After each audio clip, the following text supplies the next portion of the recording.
How did you first want to become a kicker, and why did you start becoming a kicker? Honestly, like around the age of 10, people started to tell my parents, like, make sure he knows how to kick a football. I played soccer my whole life, and just growing up, I had a pretty big leg, so people always told my parents, make sure he knows how to kick a football. So when I was a kid, my parents would go walk the track, and I had one football, and I would just kick it through the uprights, kick and chase, constantly until they were done. And I always wanted to play football, but my mom said, like, wait, just wait, just wait. And then middle school came around, and I was able to play. But I stuck with soccer, and then it just turned out in high school, my freshman year, a bunch of my friends were like, come out and kick for us if we need somebody. So that's when I went out the spring of my freshman year, and then I started varsity as a sophomore then.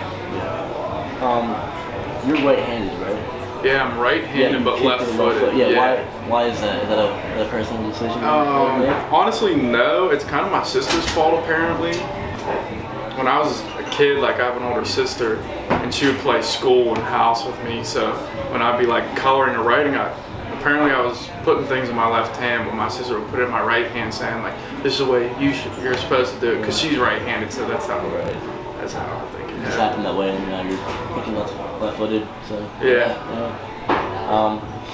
What preparation goes into being a kicker each week, and how do you train to improve yourself? It's definitely just consistency, like that muscle memory, making sure you're hitting the ball consistent every single time. Kicking's a lot of mental preparation, and just when you face adversity, it's a lot of mental thing, like mental. Those guys in the trenches, they bang their head every single play, but for me, it's if I'm missing a kick, I gotta bounce back because the team's gonna need you again. Definitely. When did you first realize that you had a chance to like start breaking records here? My sophomore year, I think. I realized I was about like halfway for the scoring record after the season, and I kind of was like in my head, I'm like, okay, like maybe this could be a goal I can put down for myself, because I like to set goals each season. And for that one, I was like, maybe this could be a career goal here. Like maybe this can happen if this offense keeps rolling, and here we are. Yeah, definitely. Points records is a huge record. You had the most points ever throughout football history. What does that mean to you?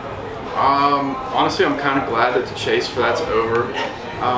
Just leading into that week, especially Mercyhurst, like people coming up to me like, oh, you used 4 points, oh, you used 4 points. So I'm glad that's over. Yeah. I feel like I have that relief that I can just keep kicking the football now. And you mentioned all that noise around you. How would you describe the support and just like everyone around you in your whole time here?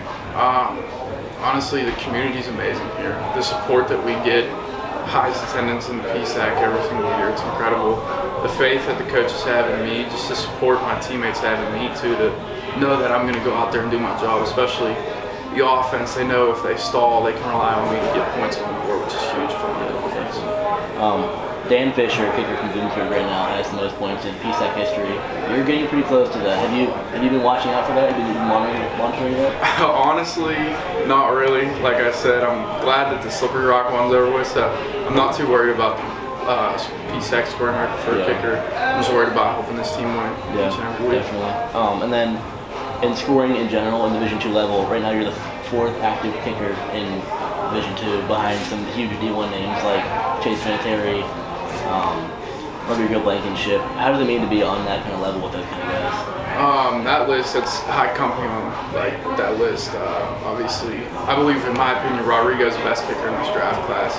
Chase Vinatieri, the last name speaks for itself, obviously. Just to be a part of that, it's pretty special. But like I said, I'm just looking forward to attacking this week and hopefully going undefeated this season with this team and winning the national championship. Now that you've got that record, what's the motivation heading forward in the rest of your senior year? National championship, without a doubt. Whatever I can do to help this team win it each and every week.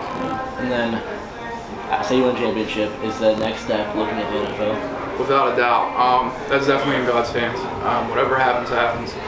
I'm getting a great degree in accounting from this school, so if that doesn't pan out for me, I have a great degree to fall back on. Last question. My biggest memory with you here was the Karl U game a couple years ago. What is your biggest memory of the time here? That one's up there, I think. That one was definitely special, just to be able to knock off a ranked opponent like that, to keep the undefeated season alive, and that was definitely special.